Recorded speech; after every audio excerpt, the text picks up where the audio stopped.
Hello students, welcome back to Shubham lecturer channel. Student, अगर आप 12th में हैं और आपको बोर्ड एग्जाम 2022 देना है तो मैं आपके लिए लेकर आया हूं एक बहुत ही इंपॉर्टेंट वीडियो। स्टूडेंट, इस वीडियो में हम पूरे केमिस्ट्री के 55 महत्वपूर्ण बहुविकल्पीय प्रश्नों को पढ़ेंगे। यानी कि अगर आप 12th में हैं तो आपके लिए वीडियो बहुत ही इंपॉर्टेंट है, क्योंकि इस वीडियो में हम पूरे केमिस्ट्री की यानी कि जितने भी चैप्टर हैं केमिस्ट्री में उनके सभी बहुविकल्पीय प्रश्नों को एक ही वीडियो में पढ़ने वाले हैं। चैप्टर 1 से चैप्टर 13 तक जितने इंपॉर्टेंट क्वेश्चन है सभी को हम इस वीडियो में पढ़ेंगे। इससे बाहर आपके बोर्ड एग्जाम में कुछ भी नहीं पूछा जाएगा। यानी कि अगर आप इन बहुविकल्पीय प्रश्नों को पढ़ लेते हैं तो आपके बोर्ड एग्जाम में इन क्वेश्चंस के अलावा कुछ भी नहीं पूछे जाएंगे, क्योंकि जितने भी क्वेश्चन इस वीडियो में मैंने लिए हैं वो मोस्ट इंपॉर्टेंट है, आपके बोर्ड एग्जाम में कई बार पूछे जा चुके हैं और ये रिपीटेड क्वेश्चंस हैं। तो देखिए, अगर आपको बोर्ड एग्जाम देना है तो इस वीडियो को लास्ट तक देखते रहें। ये बहुविकल्पीय प्रश्न आपके बोर्ड एग्जाम में जरूर आएंगे। तो चलिए वीडियो को स्टार्ट करते हैं।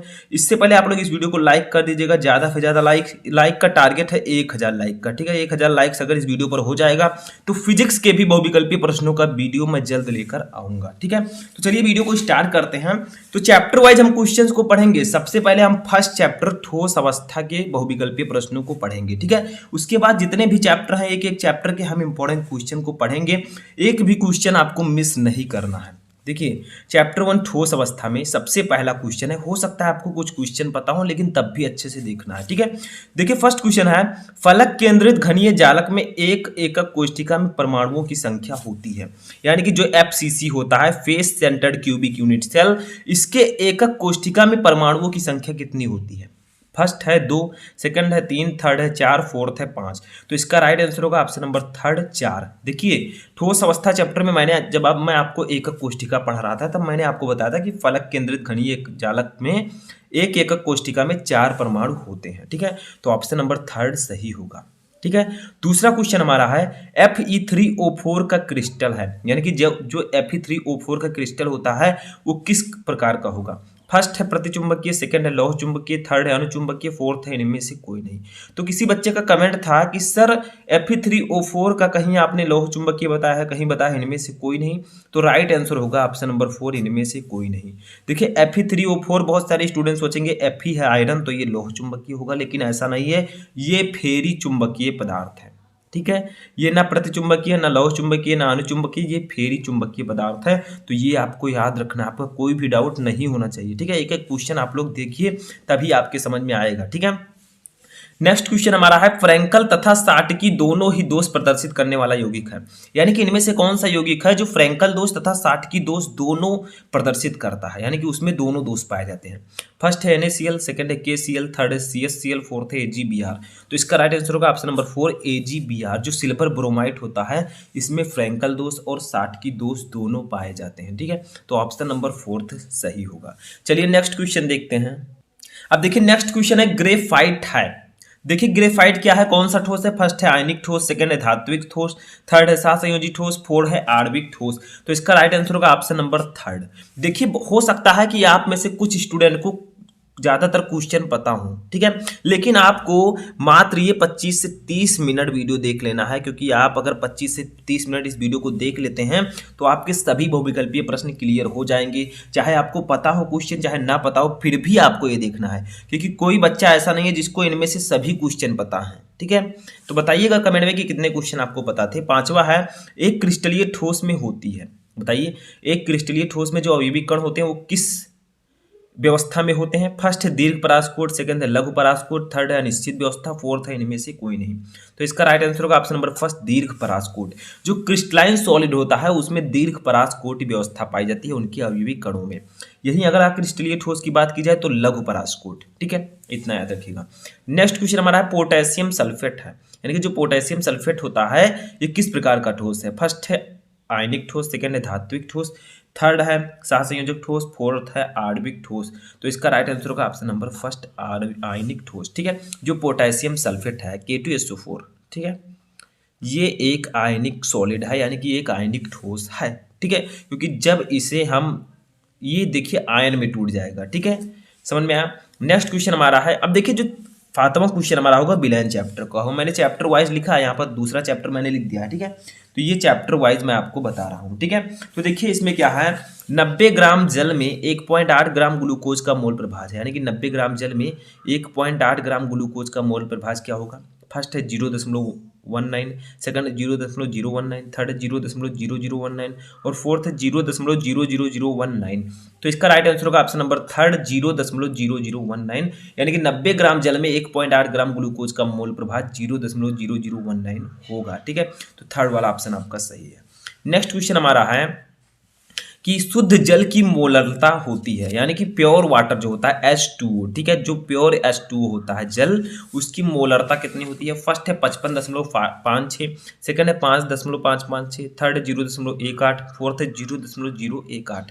तो देखिए जो प्योर वाटर होता है, शुद्ध जल होता है, उसकी मोलरता होती है 55.56। तो ऑप्शन नंबर फर्स्ट आपका राइट होगा, ठीक है। ये क्वेश्चन मैं आपको ऑलरेडी बता भी चुका हूं, हो सकता है बहुत सारे स्टूडेंट को ये पता हो, ठीक है। चलिए नेक्स्ट क्वेश्चन देखते हैं। अब देखिए 9 नंबर क्वेश्चन जो हमारा है ये है कि किस सूत्र द्वारा मोलल उन्नयन स्थिरांक Kb की गणना की जा सकती है। बताइए इनमें से कौन सा सूत्र है जिससे हम मोलल उन्नयन स्थिरांक Kb की गणना कर सकते हैं। फर्स्ट है M into TB into capital W upon 1000 into small W, second है 1000 गुणे del TB into small W upon capital W, third है 1000 गुणे small W upon M into del TB into capital W, fourth है इनमें से कोई नहीं। तो देखिए जो फर्स्ट वाला ऑप्शन है ये सही होगा। अगर आपको केबी यानी कि मोलल उन्नयन स्थिरांक निकालना है तो ये फॉर्मूला लगाना, M into TB into capital W upon 1000 गुणे स्मॉल डब्ल्यू, ठीक है। यहाँ यम है अणुभार, डब्ल्यू है विलायक का भार, ठीक है, डब्ल्यू स्मॉल डब्ल्यू है विलेय का भार। तो इस प्रकार से आपको यहाँ पर समझना है, ठीक है। नेक्स्ट क्वेश्चन हम देखते हैं, 10 नंबर क्वेश्चन हमारा है। देखिए निम्न में से न्यूनतम हिमांक वाला विलयन है, इनमें से बताइए न्यूनतम हिमांक वाला विलयन कौन सा है। फर्स्ट है पोटेशियम सल्फेट, सेकंड है सोडियम क्लोराइड, थर्ड है ग्लूकोज, फोर्थ है यूरिया। तो देखिए इनमें से जो न्यूनतम यानी कि कम से कम हिमांक वाला विलयन है वो है option number first potassium sulphate, K2SO4 जो होता है ये सबसे कम हिमांक वाला विलयन है इन चारों में से, ठीक है, जिसका हिमांक सबसे कम है। नेक्स्ट जो क्वेश्चन हमारा होगा वो हमारे थर्ड चैप्टर वैद्युत रसायन का है, ठीक है, यानी कि जो हमारा इलेक्ट्रोकेमिस्ट्री चैप्टर है इसके बहुविकल्पी प्रश्नों को हम देखते हैं। देखिए क्वेश्चन है कि धातु जो सरलता से ऑक्सीकृत हो जाती है, बताइए इनमें से कौन सा मेटल है जो सरलता से ऑक्सीकृत हो जाती है। फर्स्ट है Cu कॉपर, सेकंड है Ag यानी कि सिल्वर, थर्ड है Al एल्यूमिनियम, फोर्थ है Pt यानी कि प्लेटिनम। तो इसका राइट आंसर होगा ऑप्शन नंबर थर्ड Al, ठीक है। जो एल्यूमिनियम है, इन चारों में से जो एल्यूमिनियम मेटल है ये सरलता से ऑक्सीकृत हो जाती है, तो ऑप्शन नंबर थर्ड सही होगा। नेक्स्ट क्वेश्चन हमारा है किसी भी इलेक्ट्रोड का इलेक्ट्रोड विभव निर्भर करता है, यानी कि कोई भी इलेक्ट्रोड हो उसका इलेक्ट्रोड विभव किस पर निर्भर करता है। इलेक्ट्रोड दो प्रकार के होते हैं, एनोड कैथोड, ठीक है। तो उसका इलेक्ट्रोड विभव किस पर निर्भर करता है। फर्स्ट है धातु की प्रकृति पर, सेकंड है विलयन के ताप पर, थर्ड है विलयन की मोलरता पर, फोर्थ है इनमें से कोई नहीं, ठीक है। तो इसका राइट आंसर होगा ऑप्शन नंबर 4 इनमें से सभी पर, सॉरी इनमें से सभी पर है, ठीक है। यानी कि किसी भी इलेक्ट्रोड का इलेक्ट्रोड विभव धातु की प्रकृति पर भी निर्भर करता है, विलयन के ताप पर भी निर्भर करता है, विलयन की मोलरता पर भी निर्भर करता है और इनमें से यानी कि इनमें से सभी पर निर्भर करता है, ठीक है। तीनों पर निर्भर करेगा तो इनमें से सभी पर, ठीक है। तो फोर्थ ऑप्शन सही होगा। नेक्स्ट क्वेश्चन देखते हैं। तो देखिए हमारा नेक्स्ट क्वेश्चन है अच्छे चालकत्व वाले पदार्थ हैं, यानी कि अच्छे चालकत्व विलयन वाले पदार्थ कौन से हैं, यानी कि जिसकी चालकता अच्छी हो, ठीक है। फर्स्ट है दुर्बल वैद्युत अपघट, सेकंड है प्रबल वैद्युत अपघट, थर्ड है विद्युत अपघट, फोर्थ है उत्प्रेरक। तो देखिए जो अच्छे चालकत्व विलयन वाले पदार्थ हैं वो है प्रबल विद्युत अपघट, नाम से ही पता चल रहा है प्रबल, ठीक है। प्रबल का मतलब जिसके पास बहुत बल हो, ठीक है। तो ये अच्छे चालकत्व वाले विलयन कहलाते हैं, ठीक है। नेक्स्ट क्वेश्चन हमारा है कि विशिष्ट चालकता की इकाई है, यानी कि विशिष्ट चालकता का मात्रक क्या होता है। फर्स्ट है सेंटीमीटर के पावर -2 ओम इनवर्स, सेकंड है सेंटीमीटर ओम इनवर्स तुल्यांक इनवर्स, थर्ड है centimetre inverse ohm inverse, fourth है सेंटीमीटर के पावर -2 ओम। तो इसका राइट आंसर होगा ऑप्शन नंबर थर्ड, विशिष्ट चालकता का जो मात्रक होता है वो होता है सेंटीमीटर इनवर्स ओम इनवर्स। तो ऑप्शन नंबर आपका थर्ड सही होगा, ठीक है। नेक्स्ट क्वेश्चन हम देखते हैं 15 नंबर कि तनुता बढ़ाने पर विशिष्ट चालकता।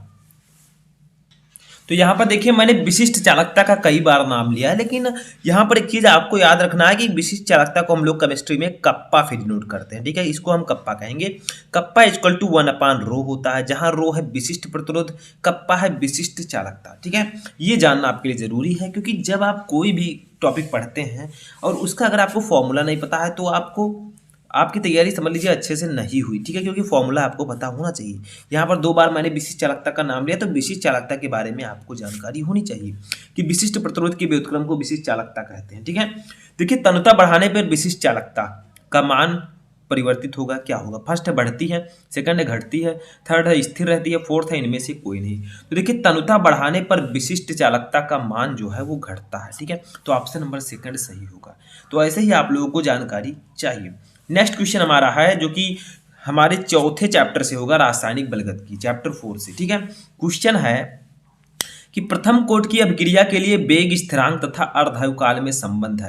यानी कि प्रथम कोट की अभिक्रिया के लिए वेग स्थिरांक के और अर्धायुकाल टी हाफ में सही संबंध कौन सा है, ठीक है। फॉर्मूला आपके पास 4 ऑप्शन दिया गया है, बताइए सही रिलेशन वाला फॉर्मूला कौन सा है। फर्स्ट है K equal to 0.6932 upon T half, second है K equal to T half, T half में किसको कह रहा हूँ, अर्धायुकाल को, ठीक है, अपान 0.6932, थर्ड है T half equal to 0.6932 K, fourth T half equal to K upon 0.6932।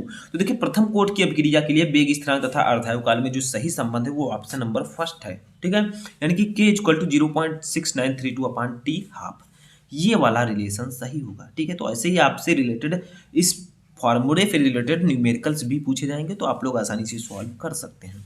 चलिए नेक्स्ट क्वेश्चन देखते हैं। तो नेक्स्ट क्वेश्चन हमारा है कि प्रथम कोट की अभिक्रिया के लिए वेग स्थिरांक के का समीकरण है। यानी कि प्रथम कोट की अभिक्रिया के लिए वेग स्थिरांक का सही सूत्र क्या है, ठीक है। क्योंकि ये सूत्र, ये फॉर्मूला बहुत ही इंपॉर्टेंट है आपके बोर्ड एग्जाम के लिए, क्योंकि इससे रिलेटेड न्यूमेरिकल्स पूछे जाते हैं, ठीक है। फर्स्ट है K equal to 2.303 upon T log 10 upon A minus X. यानी कि यहाँ पर K है वेग स्थिरांक, T है समय, A है प्रारंभिक सांद्रता, अभिकारक की प्रारंभिक सांद्रता, A माइनस एक्स जो है T समय पश्चात अभिकारक की सांद्रता, ठीक है, यानी कि कुछ देर बाद। सेकंड है K equal to 4.306 upon T log 10 upon A minus X. Next है तीसरा है K equal to 10 upon T log 10 A minus X. Fourth है K equal to 2.303 upon T log 10 A minus X. तो इसका right answer क्या होगा? इसका सही जो सूत्र होगा वो होगा ऑप्शन नंबर फर्स्ट, ठीक है। तो 17 का फर्स्ट ऑप्शन सही होगा, K equal to 2.303 upon T log 10 upon A minus X, ठीक है। ये सूत्र सही होगा। इसी फॉर्मूले से आप प्रथम कोट की अभिक्रिया के लिए वेग स्थिरांक निकाल सकते हैं, ठीक है। K बराबर 2.303 upon T log 10 A minus x. समझ में आ गया। नेक्स्ट क्वेश्चन हम देखते हैं, थोड़ा सा बड़ा ऑब्जेक्टिव क्वेश्चन था। नेक्स्ट है हमारा शून्य कोट की अभिक्रिया के लिए वेग स्थिरांक का मात्रक है। यानी कि जीरो ऑर्डर रिएक्शन जो होती है उसके लिए वेग स्थिरांक का मात्रक क्या होता है, ठीक है। फर्स्ट है लीटर सेकंड इनवर्स, सेकंड है litre mole inverse second inverse, third है mole litre inverse second inverse, fourth है मोल सेकंड इनवर्स। तो देखिए शून्य कोट की अभिक्रिया के लिए वेग स्थिरांक का मात्रक होता है mole litre inverse second inverse, ठीक है। अगर यही प्रथम कोट की अभिक्रिया हो तो केवल सेकंड इनवर्स उसका मात्रक होगा। तो ऑप्शन नंबर थर्ड सही होगा, ठीक है। मात्रक भी पूछा जाता है। नेक्स्ट हमारा है वेग स्थिरांक ताप बढ़ाने पर। यानी कि अगर आप टेम्परेचर बढ़ाते हैं तो वेग स्थिरांक परिवर्तित होगा किस प्रकार से? फर्स्ट है बढ़ेगा, सेकंड है घटेगा, थर्ड है अपरिवर्तित रहेगा, फोर्थ है इनमें से कोई नहीं। तो देखिए वेग स्थिरांक ताप बढ़ाने पर बढ़ेगा, ऑप्शन नंबर फर्स्ट सही होगा, ठीक है। समझ में आया। चलिए नेक्स्ट क्वेश्चन देखते हैं। देखिए नेक्स्ट क्वेश्चन हमारा है कि प्रथम कोट की अभिक्रिया के लिए वेग स्थिरांक की इकाई है। देखिए शून्य कोट की मैंने आपको बताया मोल लीटर इनवर्स सेकंड इनवर्स, ठीक है। बट प्रथम कोट की अभिक्रिया के लिए वेग स्थिरांक की इकाई क्या होगी, यानी कि मात्रक क्या होगा? फर्स्ट है mole litre inverse second inverse, second है सेकंड इनवर्स, फोर्थ है mole litre inverse litre second inverse, fourth है मोल इनवर्स लीटर सेकंड, ठीक है। तो इसका राइट आंसर होगा ऑप्शन नंबर सेकंड, यानी कि सेकंड इनवर्स। प्रथम कोट की अभिक्रिया के लिए वेग स्थिरांक का मात्रक सेकंड इनवर्स होता है। शून्य कोट की अभिक्रिया के लिए मोल लीटर इनवर्स सेकंड इनवर्स, ठीक है। समझ में आया। तो नेक्स्ट क्वेश्चन हमारा है 21, वो हमारे 5th चैप्टर से होगा, पृष्ठ रसायन, सरफेस केमिस्ट्री, ठीक है। देखिए फर्स्ट क्वेश्चन है, यानी कि 21 नंबर, संपर्क विधि द्वारा H2SO4 का उत्पादन करने में प्रयुक्त उत्प्रेरक है। यानी कि अगर आप संपर्क विधि द्वारा H2SO4 यानी कि सल्फ्यूरिक अम्ल का उत्पादन कर रहे हैं तो उसमें कौन सा उत्प्रेरक, कौन सा कैटालिसिस यूज किया जाएगा? फर्स्ट है Al2O3, सेकंड है Cr2O3, थर्ड है V2O5, फोर्थ है MnO2। तो इसका राइट आंसर होगा ऑप्शन नंबर थर्ड V2O5। देखिए, अगर आप संपर्क विधि द्वारा सल्फ्यूरिक अम्ल यानी कि H2SO4 को बना रहे हैं तो V2O5 उत्प्रेरक का यूज करना पड़ेगा। ठीक है, तो थर्ड ऑप्शन सही है। नेक्स्ट क्वेश्चन हमारा कि कोहरा निम्न कोलाइडी अवस्था का उदाहरण है, यानी कि जो कोहरा है, ठंड सर्दियों में आप कोहरा देखते होंगे, वो किस प्रकार का कोलाइडी है। ठीक है, यानी कि गैस में द्रव प्रक्षिप्त, यानी कि गैस में द्रव जो है प्रक्षिप्त है। इसका मतलब गैस परिक्षेपण माध्यम है, द्रव प्रक्षिप्त प्रावस्था है। ठीक है, सेकंड है गैस में गैस प्रक्षिप्त, थर्ड है गैस में ठोस प्रक्षिप्त, फोर्थ है द्रव में ठोस प्रक्षिप्त। तो इसका राइट आंसर होगा ऑप्शन नंबर फर्स्ट, गैस में द्रव प्रक्षिप्त। देखिए, आप कोहरा देखेंगे तो आपको वो गैस की तरह लगेगा, यानी कि वायु की तरह। ठीक है, लेकिन आप देखेंगे कि उसके अंदर द्रव प्रक्षिप्त रहता है, यानी कि छिपा रहता है। ठीक है, गैस आपको अधिक मात्रा में दिखाई देगा तो ये परिक्षेपण माध्यम में है। द्रव आपका कब दिखाई देगा, जब आप मान लीजिए साइकिल चला रहे हैं तो आपका जो बाल है वो भीग जाएगा। आप साइकिल चला रहे हैं, कोहरा है, तो देखेंगे आपका बाल भीग जाएगा। ठीक है, तो वो द्रव जो है उसमें छिपा रहता है प्रक्षिप्त माध्यम में। ठीक है, नेक्स्ट हमारा है जब वायु परिक्षेपण माध्यम होती है तो बना हुआ सॉल कहलाता है, यानी कि जब परिक्षेपण माध्यम वायु हो तो जो सॉल बनेगा वो क्या कहलाएगा। फर्स्ट है एल्कोसॉल, सेकंड है हाइड्रोसॉल, थर्ड है बेंजोसॉल, फोर्थ है एरोसॉल। तो देखिए, वायु का इंग्लिश क्या होता है, एयर। तो इसका राइट आंसर होगा ऑप्शन नंबर फोर्थ, एरोसॉल। तो जब वायु परिक्षेपण माध्यम हो तो बना हुआ सॉल एरोसॉल कहलाता है। तो 23 का ऑप्शन नंबर फोर्थ राइट होगा। ठीक है, समझ में आ गया। चलिए नेक्स्ट क्वेश्चन देखते हैं। अब देखिए, नेक्स्ट क्वेश्चन हमारा है कि औषधियां किस अवस्था में सर्वाधिक प्रभावी होती हैं, यानी कि जो मेडिसिन्स होती हैं वो किस अवस्था में सबसे अधिक प्रभावी होती है। ठीक है, फर्स्ट है कोलाइड, सेकंड है ठोस, थर्ड है विलयन, फोर्थ है इनमें से कोई नहीं। तो देखिए, इसका राइट आंसर होगा ऑप्शन नंबर फर्स्ट। ठीक है, यानी कि जो मेडिसिन्स हैं वो कोलाइडी अवस्था में सबसे अधिक प्रभावी होती है, यानी कि कोलाइडी अवस्था में अगर आप उसे लेते हैं तो वो आप पर जल्दी प्रभाव करेगा। ठीक है, इफेक्ट। 25 नंबर क्वेश्चन है कि कोलाइडो को शुद्ध करने की विधि है, यानी कि जो कोलाइड होते हैं उनको प्योर यानी कि शुद्ध करने की विधि कौन सी है। ठीक है, फर्स्ट है पेप्टिकरण, सेकंड है स्कंदन, थर्ड है अपोहन, फोर्थ है ब्रेडिंग की आर्क विधि।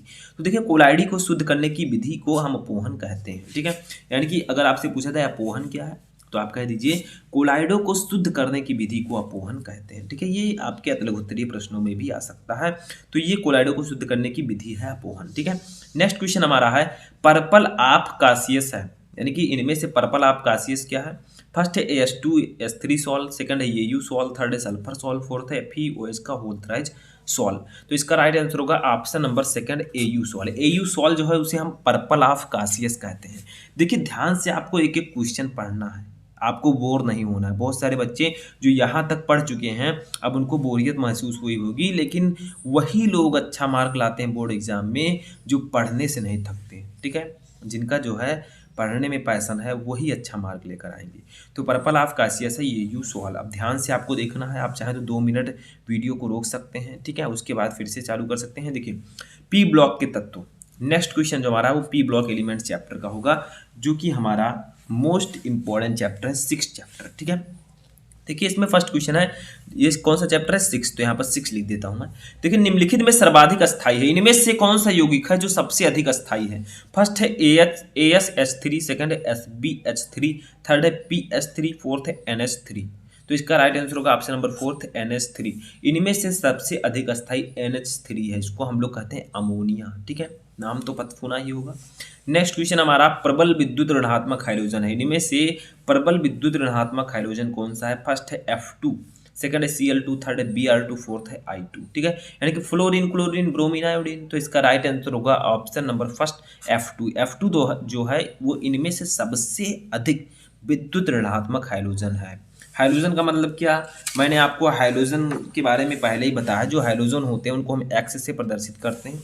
हाइड्रोजन के अंतर्गत फ्लोरीन, क्लोरीन, ब्रोमीन, आयोडीन, आस्टाटीन, ठीक है, ये सब आते हैं हाइड्रोजन के अंतर्गत।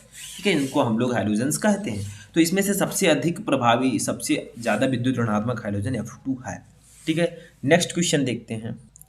नेक्स्ट क्वेश्चन है वायुमंडल में सर्वाधिक पाई जाने वाली गैस है, बताइए इनमें से वायुमंडल में सबसे ज्यादा पाई जाने वाली सर्वाधिक गैस कौन सी है। ठीक है, ये आपके जो अक्रिय गैसें हैं उनका नाम दिया गया है। फर्स्ट है हीलियम, सेकंड है नियान, थर्ड है आर्गन, फोर्थ है क्रिप्टॉन। तो इसका राइट आंसर होगा ऑप्शन नंबर थर्ड, आर्गन। वायुमंडल में आर्गन जो है सबसे ज्यादा पाई जाने वाली गैस है इन चारों में से। ठीक है, तो वायुमंडल में सर्वाधिक पाई जाने वाली एक क्रिया गैस कौन सी है? आर्गन। ठीक है, तो ऑप्शन नंबर थर्ड सही होगा। याद रखिएगा, इन्हीं चारों में से मैं बात कर रहा हूँ। ठीक है, नेक्स्ट क्वेश्चन है, हीलियम का मुख्य स्रोत है। जो हमारा हीलियम है, जिसको हम लोग लिखते हैं He से, ठीक है, इसका मुख्य स्रोत क्या है, यानी कि किससे प्राप्त होता है? स्रोत का मतलब सोर्स। ठीक है, फर्स्ट है वायु, सेकंड है मोनोजाइट रेत, थर्ड है रेडियम, फोर्थ है इनमें से कोई नहीं। तो देखिए, हीलियम का मुख्य स्रोत जो है वो है मोनोजाइट रेत। ठीक है, तो ऑप्शन नंबर सेकंड आपका सही होगा। ठीक है, नेक्स्ट जो हमारा क्वेश्चन होगा वो हमारे 7वें चैप्टर से है, डी एवं एफ ब्लॉक के तत्व। ठीक है, क्वेश्चन क्या है कि निम्न में अनुचुंबकीय आयन है, बताइए इनमें से कौन सा आयन अनुचुंबकीय है? फर्स्ट है Zn2+, सेकंड है Ni2+, थर्ड है Cu+, फोर्थ है Ag+। तो इसका राइट आंसर होगा ऑप्शन नंबर सेकंड, Ni2+। ठीक है, इनमें से सबसे ज़्यादा, यानी कि इनमें से अनुचुंबकीय आयन जो है वो Ni2+ है, तो ऑप्शन नंबर सेकंड आपका सही होगा। नेक्स्ट क्वेश्चन हमारा कि निम्न में से रंगहीन आयन है, इनमें से रंगहीन आयन कौन सा है? फर्स्ट है Cu+, सेकंड है Cu2+, थर्ड है Ni2+, फोर्थ है Fe3+। तो इसका राइट आंसर होगा ऑप्शन नंबर फर्स्ट, Cu+। देखिए, निम्न में से जो Cu+ है वो एक रंगहीन आयन है। ठीक है, याद रखिएगा। नेक्स्ट क्वेश्चन हमारा है कि निम्न तत्वों में लैंथेनाइड तत्व है, इनमें से कौन सा तत्व है जो लैंथेनाइड है? फर्स्ट है Ra, सेकंड है Ce, थर्ड है Ac, फोर्थ है Zr। तो इसका राइट आंसर होगा ऑप्शन नंबर सेकंड, Ce। ठीक है, Ce जो है ये एक लैंथेनाइड तत्व है, यानी कि लैंथेनाइड है ये। ठीक है, नेक्स्ट क्वेश्चन देखते हैं। तो देखिए, नेक्स्ट क्वेश्चन जो हमारा है वो 8वें चैप्टर का है, यानी कि हमारे इनऑर्गेनिक केमिस्ट्री का ये लास्ट चैप्टर है। इसके बाद हम ऑर्गेनिक केमिस्ट्री के चैप्टर्स के बहुविकल्पीय प्रश्न देखेंगे। तो देखिए, Cn का होल 4 3 9, ठीक है, 3- आयन में Cu की ऑक्सीकरण संख्या, यानी कि ये जो हमारा एक यौगिक है, उपसार संयोजन यौगिक, इनमें Cu की ऑक्सीकरण संख्या क्या है? फर्स्ट है +2, सेकंड है +3, थर्ड है +1, फोर्थ है -7। तो इसका राइट आंसर होगा ऑप्शन नंबर थर्ड, +1। देखिए, Cn का होल 4 3- आयन में Cu की ऑक्सीकरण संख्या +1 होगा, तो आपका ऑप्शन नंबर थर्ड सही है। ठीक है, नेक्स्ट क्वेश्चन देखते हैं। तो नेक्स्ट क्वेश्चन जो हमारा है, अब यहाँ से हमारा ऑर्गेनिक केमिस्ट्री स्टार्ट होता है, यानी कि कार्बनिक रसायन। फर्स्ट चैप्टर यानी कि 9th चैप्टर हमारा हाइलो एल्केन तथा हाइलो एरिन। ठीक है, इसमें हमारा 35 नंबर क्वेश्चन से स्टार्ट है। देखिए, हाइलोफॉर्म किसके ट्राई हाइलोजन व्युत्पन्न है? यानी कि जो हाइलोफॉर्म है, हाइलोफॉर्म का मतलब हाइलोजन का फॉर्म। ठीक है, जैसे हाइलोजन के अंतर्गत क्लोरोफॉर्म, ब्रोमोफॉर्म, आयोडोफॉर्म, ठीक है, वही हाइलोफॉर्म।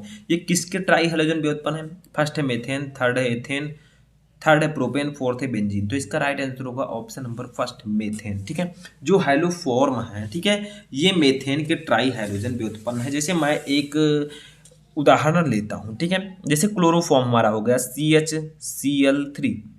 ठीक है, तो ये किसके ट्राई हाइड्रोजन व्युत्पन्न है? देखिए, एक कार्बन है, एक कार्बन से होता है मेथ, यानी कि मेथेन। ठीक है, ट्राई हाइड्रोजन का मतलब Cl3। ठीक है, यानी कि ट्राई हेलोजन, 3 हेलोजन यहाँ पर है, Cl कितना है? 3। तो ट्राई हेलोजन किसकी व्युत्पन्न है? एक कार्बन है तो ये मेथेन। ठीक है, एक से मेथ होता है तो मेथेन। नेक्स्ट क्वेश्चन हमारा है, प्रशीतक के रूप में प्रयोग होने वाला यौगिक है, इनमें से कौन सा यौगिक है जो प्रशीतक के रूप में प्रयोग किया जाता है? फर्स्ट है CCl4, सेकंड है CH2F2, थर्ड है CF2Cl2, फोर्थ है CF4। तो इसका राइट आंसर होगा ऑप्शन नंबर थर्ड, CF2Cl2। देखिए, प्रशीतक के रूप में प्रयोग किए जाने वाले यौगिक इनमें से CF2Cl2 है। ठीक है, नेक्स्ट क्वेश्चन हमारा है कि क्लोरोफॉर्म प्रकाश की उपस्थिति में वायु द्वारा धीरे धीरे ऑक्सीकृत होकर क्या बनाता है? यानी कि जो हमारा क्लोरोफॉर्म है वो प्रकाश की उपस्थिति में वायु द्वारा धीरे धीरे ऑक्सीकृत होकर कौन सा यौगिक बनाएगा? फर्स्ट है फास्जीन, सेकंड है फॉर्मिकम, थर्ड है फॉर्मिक क्लोराइड, फोर्थ है मेथिल क्लोराइड। तो देखिए, क्लोरोफॉर्म जो होता है CHCl3, ठीक है, ये वायु प्रकाश की उपस्थिति में वायु द्वारा धीरे धीरे ऑक्सीकृत होकर फास्जीन गैस बनाती है, जो कि एक बहुत ही विषैली गैस है। इसीलिए हम क्लोरोफॉर्म को क्या करते हैं, अंधेरों में या किसी तरह बचा कर रखते हैं ताकि ये प्रकाश की उपस्थिति में ना जा पाए। ठीक है, ये वायु की उपस्थिति में ना जा पाए। ठीक है, तो फास्जीन गैस बनाता है क्लोरोफॉर्म प्रकाश की उपस्थिति में। ठीक है, अब क्लोरोफॉर्म को प्रकाश एवं वायु से बचाने के लिए कौन सी सावधानियां बताइए की जाती हैं? तो क्लोरोफॉर्म को रंगीन बोतलों में रख दीजिए, या काले कागज में लपेट कर रख दीजिए, या अंधेरे में रख दीजिए। ठीक है, या आप 1% C2H5OH की कुछ बूंद मिलाकर रख दीजिए, तो क्लोरोफॉर्म प्रकाश की उपस्थिति में नहीं जा पाएगा। ठीक है, तो कुछ विधियां हैं जिससे ये किया जाता है ताकि क्लोरोफॉर्म प्रकाश की उपस्थिति में ना जाए। ठीक है, नेक्स्ट क्वेश्चन हमारा है, तो ये वही क्वेश्चन है जो अभी मैंने आपको बताया 37, लेकिन ये थोड़ा सा एंगल इसका चेंज है। देखिए CHCl3 ऑक्सीकरण पर देता है, यानी कि जो क्लोरोफॉर्म है ये जब ऑक्सीकरण इसका होता है तो क्या बनाता है? फर्स्ट है फास्जीन, सेकंड है फॉर्मिक अम्ल, थर्ड है कार्बन टेट्राक्लोराइड, फोर्थ है क्लोरोपिक्रिन। तो अभी मैंने आपको बताया कि जो क्लोरोफॉर्म है वो ऑक्सीकरण पर फास्जीन बनाता है, तो ऑप्शन नंबर फर्स्ट सही होगा। ठीक है, अब नेक्स्ट क्वेश्चन जो हमारा है वो हमारे 10 चैप्टर से है, अल्कोहल, फिनॉल एवं ईथर। ठीक है, क्वेश्चन क्या है देखिए 39 से स्टार्ट है। ग्लूकोज को एथिल अल्कोहल में परिवर्तित करने के लिए प्रयुक्त एंजाइम है, यानी कि अगर आपको ग्लूकोज को एथिल अल्कोहल में परिवर्तित करना है तो कौन सा एंजाइम आपको प्रयोग करना होगा? तो ग्लूकोज का फॉर्मूला पता है आपको, C6H12O6। ठीक है, O6। इसको आपको बनाना है एथिल अल्कोहल C2H5OH। तो आपको एक उत्प्रेरक का जरूरत पड़ेगा। ठीक है, एक एंजाइम का जरूरत पड़ेगा। वो कौन सा है? फर्स्ट है इन्वर्टेज, सेकंड है जाइमेज, थर्ड है डायस्टेज, फोर्थ है ये सभी। तो देखिए अगर आप ग्लूकोज को एथिल अल्कोहल में परिवर्तित कर रहे हैं तो आपको क्या करना होगा? आपको जाइमेज एंजाइम का यूज करना होगा। तो ऑप्शन नंबर सेकंड आपका सही होगा। ठीक है, नेक्स्ट क्वेश्चन देखते हैं। परिशोधित स्पिरिट में अल्कोहल होता है, यानी कि जो परिशोधित स्पिरिट होता है उसमें अल्कोहल कितने % मिलाया जाता है? फर्स्ट है 100%, सेकंड है 95.5%, थर्ड है 75%, फोर्थ है 5.6%। तो इसका राइट आंसर होगा ऑप्शन नंबर सेकंड 95.5%, यानी कि परिशोधित स्पिरिट में अल्कोहल जो होता है वो 95.5% होता है। ठीक है, नेक्स्ट क्वेश्चन है, बहुत इंपॉर्टेंट क्वेश्चन है। ल्यूकास अभिकर्मक के प्रयोग से पहचाना जाता है, यानी कि आपको पता है कि अल्कोहल में हम ल्यूकास अभिकर्मक का यूज करते हैं, बट किसको पहचानने के लिए? फर्स्ट है नाइट्रोएल्केन, सेकंड है एल्कीन, थर्ड है एल्कोहल, फोर्थ है एल्किलेमिन। तो सिंपल है, अल्कोहल को पहचानने के लिए हम ल्यूकास अभिकर्मक का प्रयोग करते हैं, तो ऑप्शन नंबर थर्ड सही होगा। ठीक है, नेक्स्ट क्वेश्चन देखते हैं हम। ल्यूकास अभिकर्मक है, अभी मैंने आपको बताया कि ल्यूकास अभिकर्मक द्वारा हम एल्कोहल की पहचान करते हैं, बट ल्यूकास अभिकर्मक है क्या? उसका फॉर्मूला क्या होता है? फर्स्ट है सांद्र HCl प्लस निर्जल ZnCl2, यानी कि सांद्र हाइड्रोक्लोरिक अम्ल प्लस निर्जल जिंक क्लोराइड। सेकंड है PDBaSO4, थर्ड है तनु HCl प्लस निर्जल ZnCl2, फोर्थ है इनमें से कोई नहीं। तो देखिए फर्स्ट और थर्ड वाले ऑप्शन में सिर्फ इतना डिफरेंस है कि ये सांद्र है, ये तनु है। तो इसका राइट आंसर क्या होगा? ऑप्शन नंबर फर्स्ट सांद्र HCl प्लस निर्जल ZnCl2। देखिए ल्यूकास अभिकर्मक जो होता है वो सांद्र HCl और निर्जल ZnCl2 को कहते हैं। ठीक है, बहुत सारे बच्चे कंफ्यूज हो जाएंगे कि तनु है कि सांद्र है, तो सांद्र आप लोग याद रखिएगा, फर्स्ट वाला ऑप्शन सही होगा। ठीक है, नेक्स्ट क्वेश्चन देखते हैं। अब देखिए नेक्स्ट क्वेश्चन जो है वो हमारा 11 नंबर चैप्टर से है, जिसका नाम है एल्डिहाइड, कीटोन एवं कार्बोक्सिलिक अम्ल। ठीक है, इस चैप्टर से कौन से बहुविकल्पीय प्रश्न इंपॉर्टेंट है? तो देखिए 43 नंबर है, फॉर्मेलिन जलीय विलयन है, यानी कि जो फॉर्मेलिन है वो किसका जलीय विलयन है? फर्स्ट है फॉर्मल्डिहाइड का, सेकंड है फॉर्मिक अम्ल का, थर्ड है फ्लोरीसिन का, फोर्थ है एसिटाल्डिहाइड का। तो देखिए जो फॉर्मेलिन है वो फॉर्मेल्डिहाइड का जलीय विलयन होता है। ठीक है, नेक्स्ट क्वेश्चन है एसिटिक अम्ल की क्रिया डाइएजोमेथेन से कराने पर बनने वाला यौगिक है, यानी कि आप एसिटिक अम्ल की क्रिया, एसिटिक अम्ल का फॉर्मूला होता है CH3COOH। ठीक है, एसिटिक अम्ल की क्रिया अगर आप डाइएजोमेथेन से कराते हैं तो कौन सा यौगिक बनेगा? फर्स्ट है मेथिल एसीटेट, सेकंड है एथिल एसीटेट, फोर्थ है मेथेन, थर्ड है मेथेन, फोर्थ है मेथिलेमिन। तो इसका राइट आंसर होगा option number first methyl acetate. देखिए एसिटिक अम्ल की क्रिया डाइएजोन मेथेन से कराने पर मेथिल एसीटेट बनता है, तो ऑप्शन नंबर फर्स्ट सही होगा। ठीक है, नेक्स्ट क्वेश्चन है निम्न में कौन फेहलिंग विलयन का अपचयन नहीं कर सकता? इनमें से कौन सा यौगिक है जो फेहलिंग विलयन का अपचयन नहीं कर सकता? फर्स्ट है फॉर्मिक अम्ल, सेकंड है एसिटिक अम्ल, थर्ड है फॉर्मेल्डिहाइड, फोर्थ है एसिटाल्डिहाइड। तो इसका राइट आंसर होगा ऑप्शन नंबर सेकंड एसिटिक अम्ल। देखिए जो एसिटिक अम्ल है वो फेहलिंग विलयन का अपचयन नहीं कर सकता। ठीक है, तो सेकंड वाला ऑप्शन सही होगा। अब देखिए हमारा जो नेक्स्ट क्वेश्चन है वो हमारे 12 नंबर चैप्टर से है, एमीन से। ठीक है, क्वेश्चन क्या है कि नाइट्रोबेंजीन को कहते हैं, यानी कि जो नाइट्रोबेंजीन होता है उसको हम किस नाम से जानते हैं? फर्स्ट है कसीस का तेल, सेकंड है मिर्वेन का तेल, थर्ड है सिनेमन ऑयल, फोर्थ है विंटर ग्रीन का तेल। तो इसका राइट आंसर होगा ऑप्शन नंबर सेकंड मिर्वेन का तेल। देखिए नाइट्रोबेंजीन को हम मिर्वेन का तेल भी कहते हैं। नाइट्रोबेंजीन का फॉर्मूला सिंपल है, एक बेंजीन रिंग बनाइए ऐसे ऐसे ऐसे ऐसे, ठीक है, ऊपर लगा दीजिए NO2 नाइट्रोबेंजीन। ठीक है, बस कुछ भी नहीं है। नेक्स्ट क्वेश्चन हमारा है अमीनो का जलीय विलयन होता है, यानी कि जो अमीन होते हैं उनका जलीय विलयन किस प्रकार का होता है? फर्स्ट है अम्लीय, सेकंड है क्षारीय, थर्ड है उभयधर्मी, फोर्थ है उदासीन। तो इसका राइट आंसर होगा ऑप्शन नंबर थर्ड उभयधर्मी। देखिए अमीनो का जलीय विलयन जो होता है वो उभयधर्मी होता है। ना वो अम्लीय होता है, ना क्षारीय होता है, ना उदासीन होता है, वो होता है उभयधर्मी। ठीक है, नेक्स्ट क्वेश्चन देखते हैं।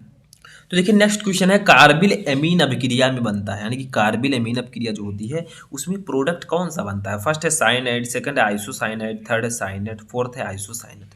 तो इसका राइट आंसर होगा ऑप्शन नंबर सेकंड, आइसोसाइनाइड। देखिए कार्बिल एमीन अभिक्रिया में जो उत्पाद बनता है वो आइसोसाइनाइड होता है। नेक्स्ट क्वेश्चन जो हमारा 49 है वो हमारे जैव अणु चैप्टर का है। ठीक है, अब ये हमारा लास्ट चैप्टर है, 13 नंबर चैप्टर। क्वेश्चन क्या है कि इन्यूलिन के जल अपघटन से प्राप्त होता है, यानी कि अगर आप इन्यूलिन का जल अपघटन कराते हैं तो क्या बनेगा? फर्स्ट है ग्लूकोज, सेकंड है फ्रक्टोज, थर्ड है ग्लूकोज तथा फ्रक्टोज, फोर्थ है लैक्टोज। तो इसका राइट आंसर होगा ऑप्शन नंबर सेकंड। ठीक है, फ्रक्टोज। इन्यूलिन के जल अपघटन से फ्रक्टोज प्राप्त होता है, तो ऑप्शन नंबर सेकंड सही होगा। अब नेक्स्ट क्वेश्चन हमारा है 50 नंबर कि सबसे मीठी शर्करा, इनमें से कौन सी शर्करा सबसे मीठी है? फर्स्ट है ग्लूकोज, सेकंड है माल्टोज, थर्ड है ग्लाइकोजन, फोर्थ है सुक्रोज। तो इसका राइट आंसर होगा ऑप्शन नंबर 4, सुक्रोज। सबसे मीठी शर्करा इन चारों में से सुक्रोज है। ठीक है, फोर्थ वाला ऑप्शन सही होगा। नेक्स्ट क्वेश्चन है कि कैल्सीफेरॉल कहलाता है, कौन सा विटामिन कैल्सीफेरॉल कहलाता है? सिंपल है, फर्स्ट है विटामिन ए, सेकंड है विटामिन बी, थर्ड है विटामिन सी, फोर्थ है विटामिन डी। तो इसका राइट आंसर होगा option number fourth, vitamin D. Vitamin D का केमिकल नेम यानी कि रासायनिक नाम कैल्सीफेरॉल होता है। नेक्स्ट क्वेश्चन हमारा है कि एस्कॉर्बिक अम्ल है, एस्कॉर्बिक अम्ल है क्या है बताइए? फर्स्ट है प्रोटीन, सेकंड है एंजाइम, थर्ड है हार्मोन, फोर्थ है विटामिन। तो इसका राइट आंसर होगा ऑप्शन नंबर फोर्थ, विटामिन। ठीक है, जो विटामिन सी होता है उसको हम एस्कॉर्बिक अम्ल कहते हैं, यानी कि विटामिन सी का रासायनिक नाम एस्कॉर्बिक अम्ल होता है। ठीक है, तो एस्कॉर्बिक अम्ल एक विटामिन है। देखिए किस प्रकार से क्वेश्चन पूछा गया, ऐसे ही पूछा जा सकता है। ठीक है, नेक्स्ट क्वेश्चन देखते हैं। तो नेक्स्ट क्वेश्चन हमारा है कि एस्कॉर्बिक अम्ल नाम है, वही आ गया क्वेश्चन जो मैंने अभी बताया था आपको। एस्कॉर्बिक अम्ल किस विटामिन का नाम है? फर्स्ट है विटामिन सी का, सेकंड है विटामिन ए का, थर्ड है विटामिन डी का, फोर्थ है विटामिन B6 का। तो इसका राइट आंसर होगा option number first, vitamin C का। एस्कॉर्बिक अम्ल जो है वो विटामिन सी का नाम है। ठीक है, नेक्स्ट क्वेश्चन हमारा है जो कि हमारे न्यूक्लिक एसिड से रिलेटेड है, डीएनए से। डीएनए में कौन सा क्षारक नहीं होता? बताइए इनमें से डीएनए में कौन सा क्षारक नहीं पाया जाता? फर्स्ट है थायमिन, सेकंड है साइटोसिन, थर्ड है यूरेसिल, फोर्थ है एडेनिन। तो इसका राइट आंसर होगा option number third, uracil. DNA में यूरेसिल नहीं पाया जाता है। ठीक है, एडेनिन, ग्वानिन, थायमिन और साइटोसिन। ठीक है, यूरेसिल नहीं पाया जाता, तो 54 का थर्ड ऑप्शन सही होगा।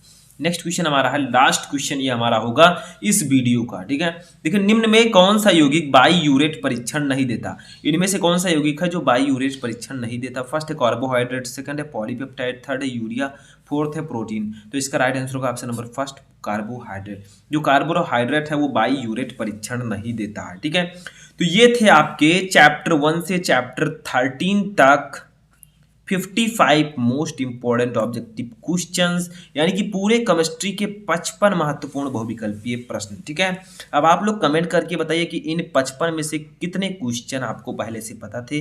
देखते हैं कितने स्टूडेंट ने पहले से ही तैयारी कर रखी थी, और ये बताना है। अगर आपको फिजिक्स का भी बहुविकल्पीय प्रश्न का वीडियो चाहिए तो इस वीडियो को ज़्यादा से ज़्यादा लाइक करें, शेयर करें, और चैनल पर नए तो चैनल को सब्सक्राइब कर लें ताकि सभी इंपॉर्टेंट वीडियोज़ आपको टाइम से मिलते रहें।